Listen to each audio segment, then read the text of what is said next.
Hello, this is a short tutorial about how to use the SmileyChart, a simple method to educate your child about how their behavior affects you and how they can build and lose your goodwill.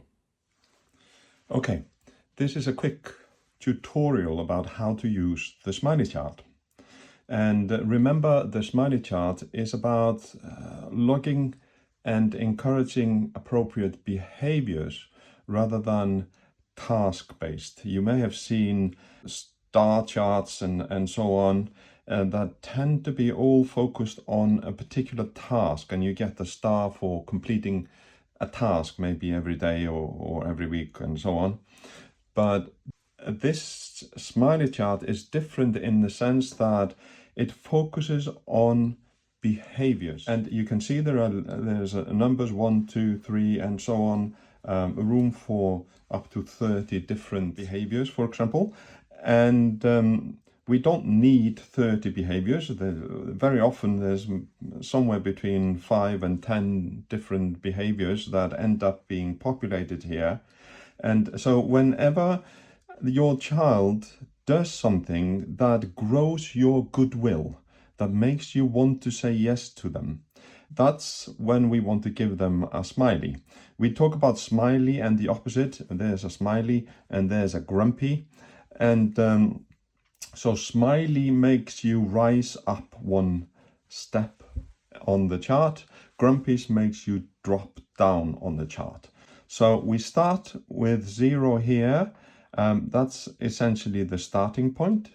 And that's because sometimes you start with getting some grumpies before you start getting smileys, or even when you get smileys, you might get some grumpies and drop down. We need to have some room for making mistakes and learning from the mistakes. So let's say a child is very impulsive and it will just stand up and walk away whenever they think of that. And that might bother you, particularly if you're a parent or a teacher. And then you might want them to ask for permission before they stand up, just to give them a way of kind of clocking that first there is an urge, and then consider the urge, and then you act on the urge if it's appropriate. So, for example, ask for permission. That could be a smiley. So that could be the first smiley. So we could put a circle there. And to reference, to know what did I get that smiley for, then, you could put a number there. Now, what I sometimes do is to give, let's say that number 1 is a yellow one, and then that can be a yellow one. That's another way of referencing, what did I get that smiley for? Let's then say the child doesn't ask for permission. And so stand up without permission. That could be a grumpy. So then that would be here, number 2. So we know that that grumpy was for standing up without permission. And we might want to have a different color for that. Here we have a blue one, for example. We could have a blue one there. So this is how the graph gets populated. And we could potentially say, if you get 5 smileys, if you reach this level of 5 smileys, then you get a reward. We essentially want this to become an intrinsic motivation, that they just want to get more and more smileys, and especially when they start realizing that the higher you get up this chart, the more yeses you are going to get from your parent. So when you have lots of goodwill from your parent is more likely to say yes to a request, like, can I have an ice cream? Can I have time on the iPad? Or whatever it is. So you could put in like ice cream here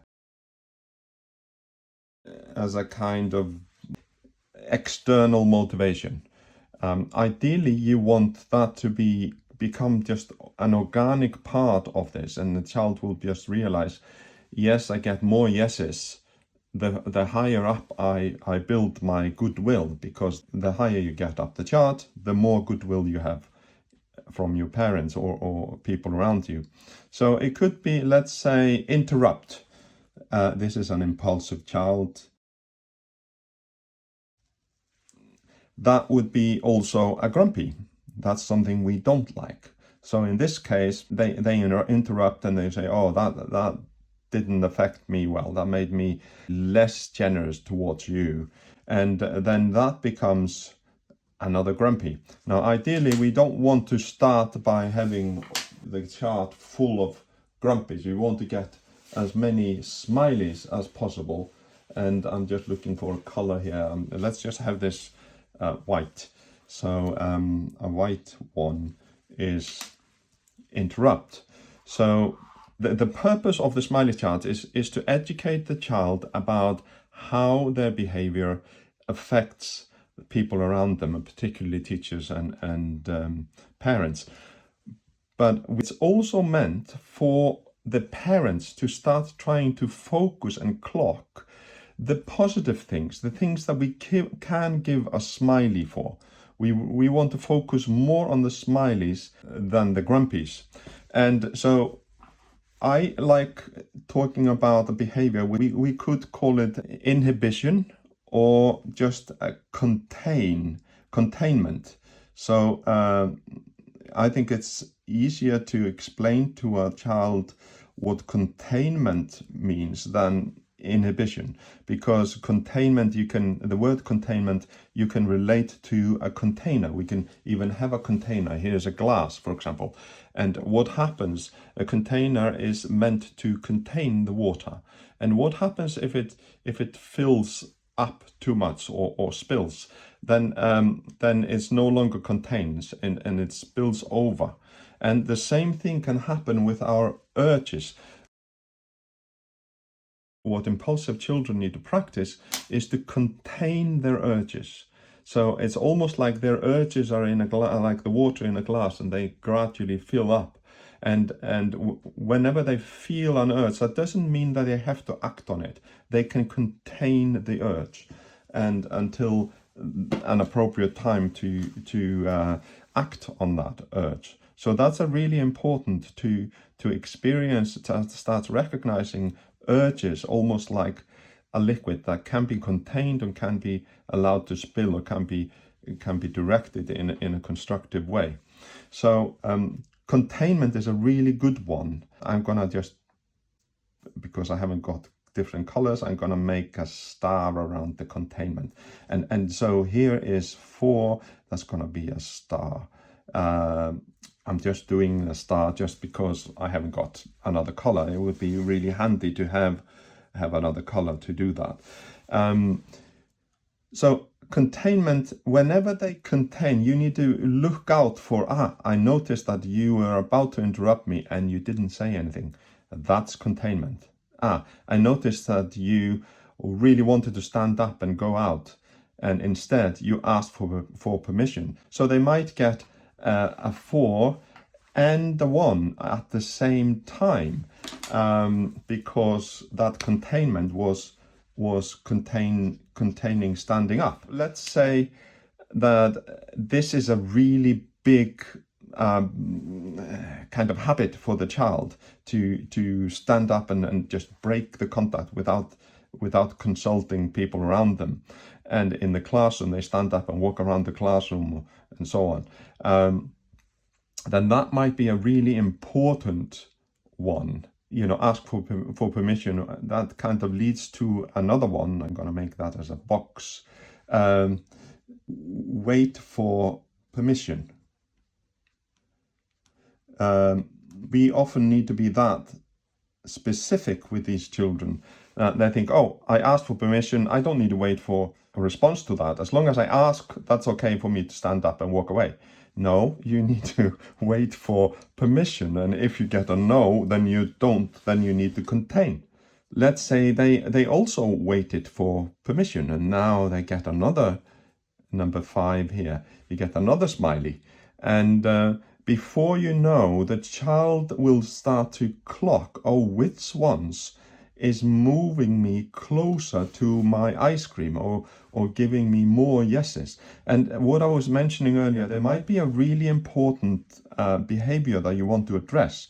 And that makes, when they do ask for permission and wait for permission and contain, they do all that at the same time, then you might be really, really happy with what they've done. And then you might even say, oh, this is how happy I am. I'm going to give you another one and another star here, and another 5 here, because this was such a massive achievement that you had there. So they start to realize that different behaviors can have different value. So you can indicate how much value it had, because in a sense, this is a timeline and this is a goodwill line, you could say, time axis and goodwill axis.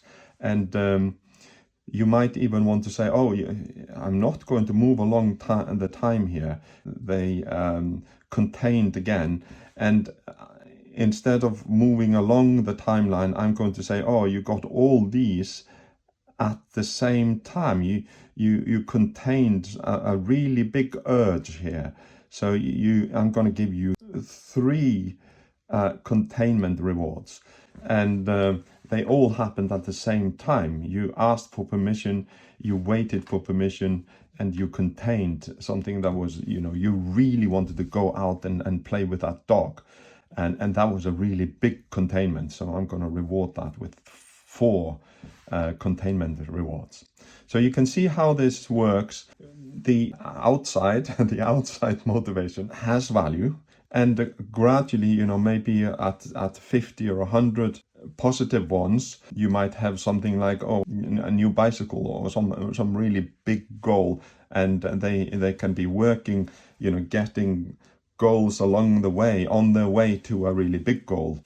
As you can see, the actual behaviors, they get kind of organically populated here.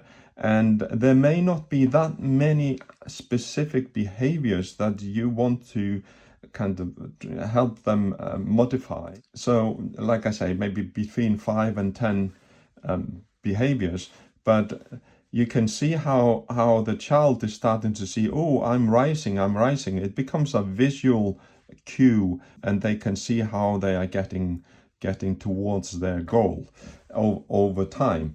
And now the child has got their ice cream. We celebrate that. That was a 4 there.